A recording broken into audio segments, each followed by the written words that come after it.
Assalamualaikum warahmatullahi wabarakatuh. Halo semuanya, perkenalkan nama saya Desi Anawati. Saya merupakan guru pendamping dari SDN Giriharja, Kecamatan Bale Endah. Saya akan mereview buku yang berjudul Jangan Biarkan Ia Menangis. Buku ini ditulis oleh Pung pribadi dan diterbitkan oleh Karya Mandiri Nusantara. Alasan saya memilih buku ini karena dari sampulnya saja sudah memperlihatkan seorang anak laki-laki yang mengusap tangis ibunya, sehingga saya tertarik untuk membaca isi buku ini.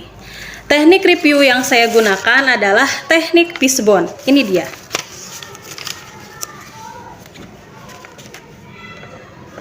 Di dalam cerita ini terdapat anak laki-laki kelas 5 SD yang bernama Arman. Ia hidup bersama ayah dan ibunya, juga adik laki-laki yang bernama Murti. Ayahnya merupakan seorang supir taksi dan ibunya mengurus rumah tangga. Arman digambarkan menjadi seorang yang rajin, di mana ia senang berkebun. Hasim merupakan teman baiknya. Suatu ketika ayah dan Arman berangkat. Ayahnya seperti biasa berangkat bekerja dan Arman pergi ke sekolah. Biasanya ayahnya pulang setelah bekerja. Kemudian saat hari itu ayahnya tiba-tiba menghilang dan tidak pernah pulang. Ibunya bertanya kepada Pak Rahman yang merupakan teman ayahnya, di mana keberadaan ayahnya itu. Tapi Pak Rahman mengatakan bahwa sejak hari hilangnya itu ayah Arman memang tidak pernah terlihat lagi di kantor. Ibu Arman sering menangis, apalagi saat malam hari. Ya pasti terbayangkan jika saya jadi ibu Arman pasti akan merasa sedih. Bagaimana karena harus menafkahi dua orang putra secara seorang diri. Setelah 6 bulan kepergian ayah Arman, ibu Arman mulai menerima keadaan hidupnya. Ibu kini bekerja menjadi pedagang sayur warung nasi dan kehidupan mereka kini jauh lebih baik. Namun sayang sekali nasib tidak selamanya membawa keberuntungan bagi keluarga mereka, di mana rumah Arman harus terbakar. Mereka sekarang tidak memiliki rumah dan harus menumpang di keluarga Pak Rahman. Kemudian sudah jatuh tertimpa tangga pula, di mana rumah Arman selain terbakar, ketika ibunya lelah melayani banyaknya pesanan warung, ibunya ditemukan pingsan.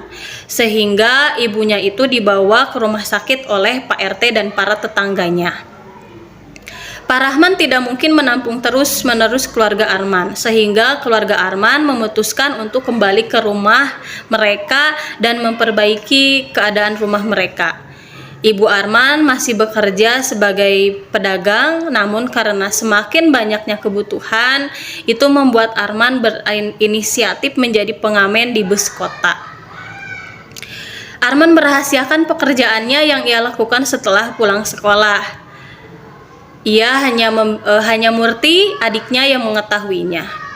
Namun tidak selamanya apa yang kita tutupi itu akan terus tertutup rapat.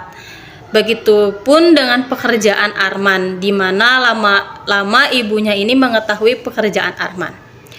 Karena ibu Arman ini baik sekali, sehingga beliau tidak marah kepada Arman. Beliau hanya meminta agar Arman ini jangan sampai lupa pada tugasnya sebagai seorang pelajar.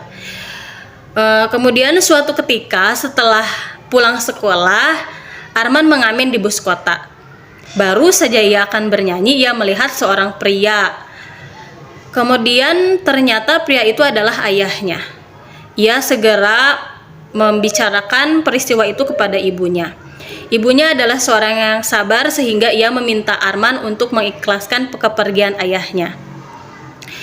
Dalam kesulitan pasti ada kemudahan, pasti ada kebahagiaan. Setelah peristiwa itu, Arman bertemu dengan laki-laki yang ingin bertemu ibunya. Laki-laki ini ternyata meminta ibu Arman untuk mengizinkan Arman rekaman, karena menurut laki-laki itu suara Arman bagus sekali.